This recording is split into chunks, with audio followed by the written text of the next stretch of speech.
Right, welcome back to the Bit of Truth for a Sunday. We've made it through the week. We've got a lot of stories today about medicine and the medical profession. So if you work in that sector, try not to be too sensitive about it. I would hope that some of these stories would infuriate you as well. So let's get to it. Right, so let's take it back. Let's go back to lockdown. Some people in lockdown use this time to learn a new skill, to get back in shape, or even to start a side hustle. But not this woman. This woman took the time to just go on a feeding frenzy. She says that she went from skinny to obese in just 2 years. And trolls say that she's let herself go. Well, they're not wrong, are they? You're right, I know. Don't worry if you've put on a few pounds. Surgery can always help you with that. This time we're not flying off to Turkey for surgery. We're travelling 5,000 miles to Latvia. This woman says that she saved her life by flying there to undergo weight loss surgery.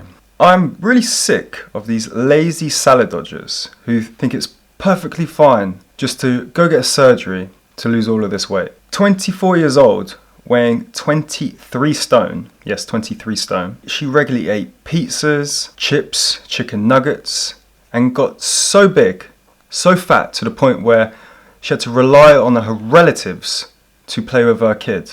Again, why is surgery always the answer?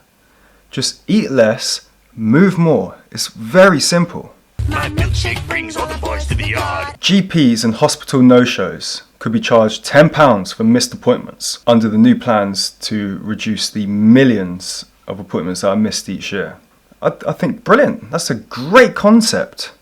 Concept is all it is though. Who's going to police it? Who's going to collect the £10? And what are you going to do when people can't or won't pay? I can't wait to see human rights go crazy when somebody is refused medical care because they haven't paid their tenner. Good luck. Now that's a bright idea. We've got a nurse that failed to hand out vital medicines to her patients at a care home. After failing to administer the vital medicines, she even wrote reports saying that she did it when she did not. Guess what? She's just been suspended. Why not sacked? Why not in jail? Why do I have to ask these questions in the first place?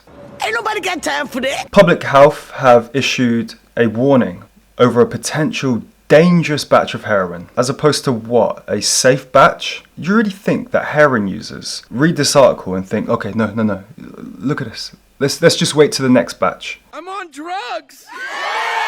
The irony is massive within doctors. They've now come out with saying, please don't call us junior doctors, whilst on strike holding up signs saying that their £14 an hour isn't good enough for junior doctors. These people clearly are intelligent, but they lack common sense. Get back to work. The NHS is more than backed up at the moment. We haven't got time for this. Go back to work. Work.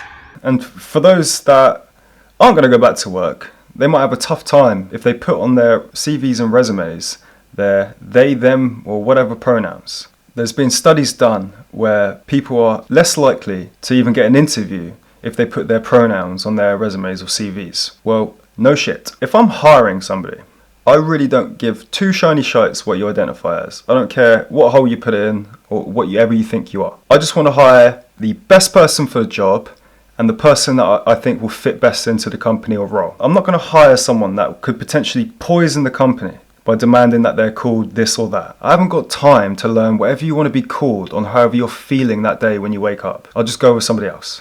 Next.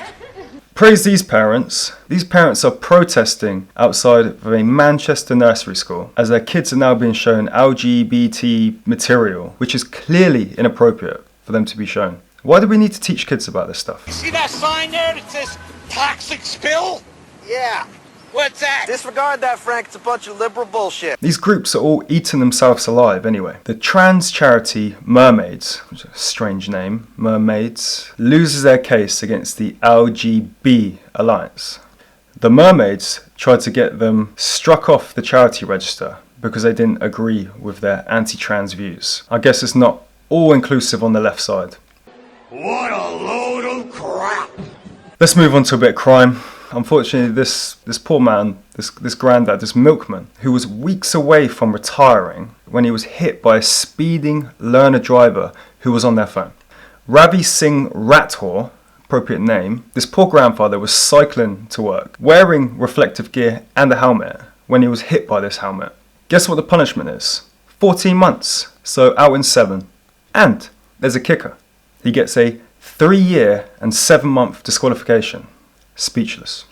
Fucking outrageous. While things like that are happening, we have furious moaning mothers like this. She's so furious that she has to send an email to her son's teacher about the cost of a trip to Poland. Look, if you can't afford it, you can't afford it. It is what it is. It sucks. I don't write to Ferrari because I can't afford one, even with a 50% off coupon. The trip to Poland was going to cost around £800. It included flights, transportation, a multitude of guided tours and even restaurant meals. What do you expect? £99? Oh God, will you shut the fuck up? More idiots abroad. We've got a British tourist who was stupid enough to climb along a ledge on the roof of the Ibiza Rocks Hotel as another UK holidaymaker begs for him to come down. No, she doesn't. No, she doesn't. She films it. And then in her little video, she says, "This has given me anxiety. If he falls, we're all going to get PTSD. People like you make me so mad. All you're doing it for is the clicks, likes and attention. If you're really that bothered, you would have called the police or the hotel staff rather than filming it and putting it on your TikTok. Moron." You disgust me. We're going to have new laws which come out in France. Good luck with this, by the way. It will allow police to spy on suspects using their camera, microphone and GPS location. Honestly, really, really good luck with that. The French write over anything and everything. This is not going to go down very well there. Just to finish off with a couple funny ones today to lower my cortisol. We've got a Fiat Panda car, which was cut in half, making it now the world's lowest car. Apparently, the driver can still steer it and operate it like an ordinary car. Not really. He has to lie down horizontally. And good luck if you hit a bloody pothole on the M25. What an idiot! And just finally today, the police were called for a fight in pool. Not over anything dramatic. We had a couple fighting out on the street over the custody of a duck. Fucking quackers.